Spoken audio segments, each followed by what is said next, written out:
Beredar banner atau spanduk foto Jeffrey Wenda, juru bicara nasional PRP sebagai DPO lantaran dianggap sebagai otak di balik demo di Nabire dan otak segala kerusuhan di Papua. Spanduk ini dipasang di sekitaran Jayapura, Papua. Menyikapi hal ini, Jeffrey Wenda mengatakan, penjajah sedang panik. Kitong bukan turis atau juga pendatang. Torang ada di sini dan tidak akan kemana-mana. Tanah air ini milik kita. Tegasnya, dan ia pun mengajak rakyat Papua untuk membangun kekuatan rakyat dan mengusir sampah penjajah. Berikut pernyataan selengkapnya oleh Jeffrey Wenda, juru bicara nasional PRP yang disampaikan melalui postingan di akun Facebook resmi miliknya pada tanggal 18 Juni tahun 2022. Ada banner spanduk berukuran 50 x 50 cm terpasang di beberapa lampu merah.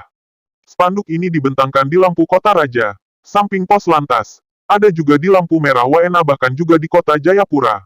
Entah sejak kapan spanduk ini dipasang tidak begitu penting untuk dibahas di sini. Namun, ekspresi apa yang ditunjukkan penjajah kolonial Indonesia kepada kita melalui spanduk ini yang akan saya gambarkan.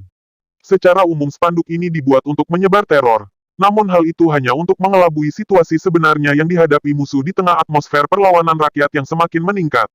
Apa yang ditunjukkan kepada masyarakat di tempat umum melalui spanduk ini tidak lain merupakan cerminan dari ekspresi wajah penjajah yang sedang panik atas gerakan perlawanan secara keseluruhan di bawah petisi rakyat Papua PRP yang terdiri dari 122 organisasi yang telah sedang dan akan terus melakukan aksi perlawanan terhadap kebijakan kolonial secara terbuka tentang cabut Otsus, tolak DOB dan menuntut hak penentuan nasib sendiri bagi bangsa Papua.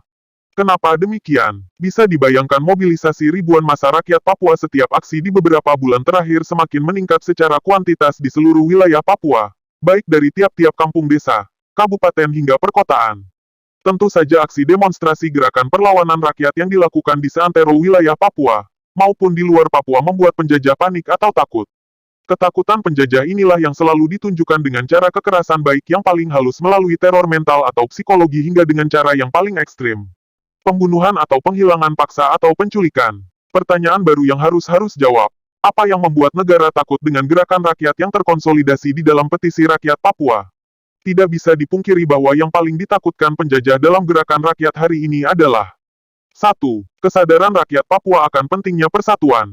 Persatuan gerakan perlawanan rakyat di Papua. 2. Perlawanan rakyat yang terorganisir dari perkampungan desa-desa hingga jantung kota kolonial. Di Jakarta di bawah kepemimpinan serta alat perjuangan yang revolusioner.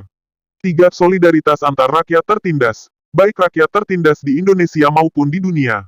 Di sini, 122 organisasi serta 117.129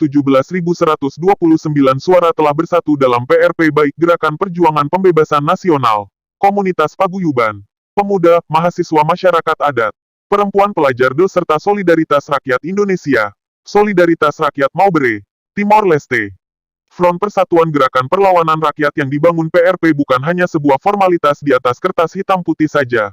Lebih jauh dari itu ialah, gerakan massa rakyat telah menunjukkan kepemimpinan kolektif bersatu dan menyerang secara bersama dalam aksi demonstrasi berturut yang dilakukan secara nasional di beberapa bulan terakhir. Artinya jelas bahwa, melalui spanduk ini penjajah telah menunjukkan ekspresi ketakutan mereka dalam setiap mobilisasi aksi perlawanan rakyat Papua. Tugas kita bukan hanya membuat penjajah ini takut atau bermain petak umpet di lapangan perjuangan tetapi, lebih jauh dari itu ialah, dengan kekuatan mobilisasi rakyat Papua di seluruh tanah air, rakyat Papua harus melangkah maju mengusir penjajah untuk keluar dari tanah air tercinta kita, dengan menghancurkan basis produksi kapitalisme di Papua. Terus bergerak maju, bangun kekuatan rakyat, usir penjajah. Masih dilancarkan di Papua untuk menghabiskan sumber daya alam di Papua, kawan-kawan. Hasil dari otonomi khusus yang kami dapatkan hanya kepungan, genosid orang asli Papua.